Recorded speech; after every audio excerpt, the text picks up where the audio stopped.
Schmidt, and thank you for having me out here.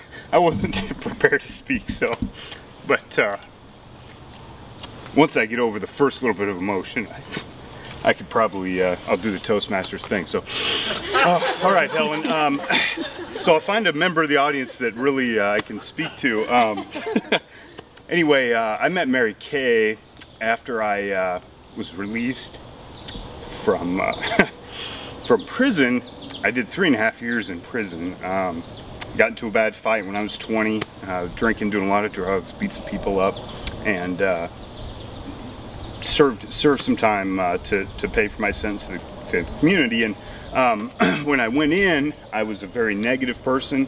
I was a young, violent kid, a lot of emotions that I couldn't control. So now I cry like a little girl now instead of big. So I'll get the anger flipped around here. But so the first book I read when I went to D&E in Lincoln was 7 Habits of Highly Successful People, and from there I progressed down a road similar to Mary Kay's.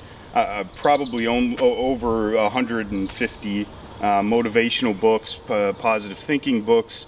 I studied Zen Buddhism for a while, some Chinese medicine and that kind of stuff. I did yoga, Tai Chi, and you know, when I got out of prison, I had gotten an associate's degree, which was difficult to do. Became a certified paralegal. I led self-help groups, taught inmates to read.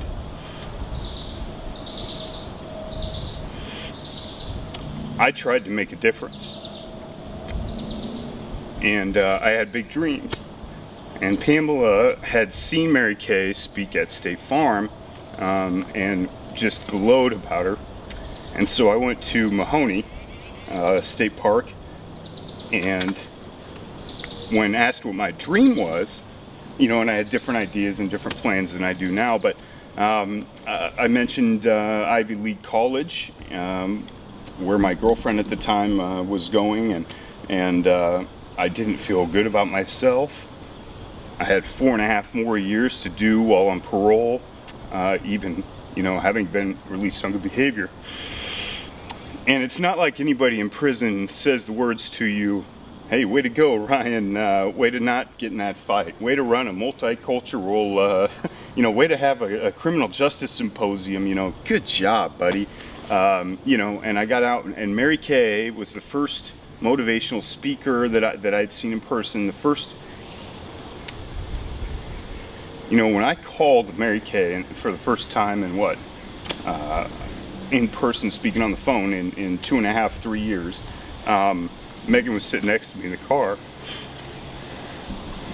and just the love and the, you know, the positivity that she has, and that the trainers have, and the people that go through this program have and commit to, it's a way of life. You know, before I even knew who Mary Kay was, I was doing the gratefulness things because I was waking up in an 8x12 with a murderer sleeping underneath me that I almost could have been, you know, and trying to make every day the best day I could. The 8 Ways to Great literally encompass every principle that I can think of for healing, becoming a better person, and being successful, whatever that means, relationships, wealth, recognition. You can tell that she's read the materials, the Napoleon Hill, the Kiyosaki. You know, you can tell that she lives it and believes it in the attitude day to day. And you know, I owned a business for 4 years. I started with $20 in my pocket. Mary Kay was a big part of that. She followed my rise to moderate success, and when I got away from those principles, and when I maybe put too much of myself out, or for whatever reason, and I shut that business down, I knew then that I needed to get back in touch with her. A little embarrassed, okay, because I had these big dreams, I tried something that none of my friends and family had ever tried, and I failed, in my mind. But then when you talk to people like Mary Kay or like Megan, and they hold you up and they support you, you know, I think I said in my speech, and I don't remember verbatim, but the rewards of taking a risk far outweigh the lack of results when you don't. I would rather take risks like standing in front of you guys and crying, even though Mary Kay gave me the option not to, than having to be a part of this group again.